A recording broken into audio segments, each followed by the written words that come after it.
जिंदगी का सबसे बड़ा गम यही होता है कि अपने ही लोगों के बीच बैठकर भी इंसान अकेला महसूस करे।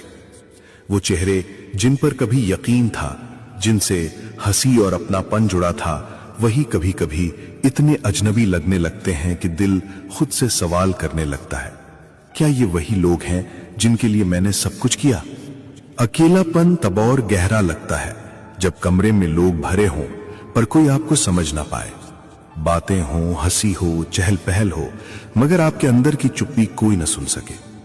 यही सबसे दर्दनाक सच्चाई है कि अपनों के होते हुए भी दिल सूना रह जाता है।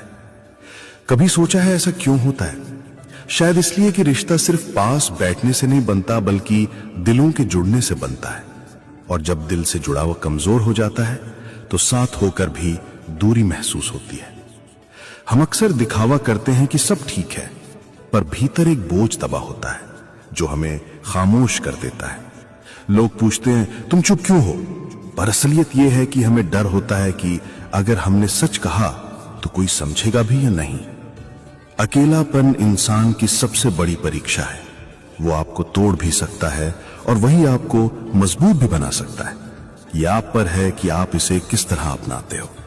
कभी ये हमें खुद से मिलवाता है, कभी हमें दुनिया से दूर कर देता है। सबसे मुश्किल बात यह है कि यह अकेलापन उन्हीं से मिलता है जिनसे हमें सबसे ज्यादा उम्मीद होती है, क्योंकि अजनबियों से तो हम वैसे ही दूरी बनाए रखते हैं, पर जब अपने ही न समझें तब चोट सबसे गहरी लगती है।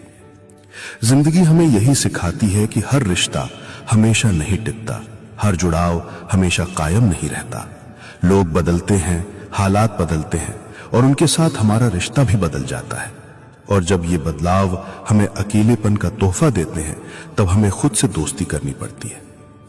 शायद यही वजह है कि लोग कहते हैं सबसे मजबूत इंसान वही होता है जो भीड़ में भी अपने अकेलेपन को संभालना जानता हो।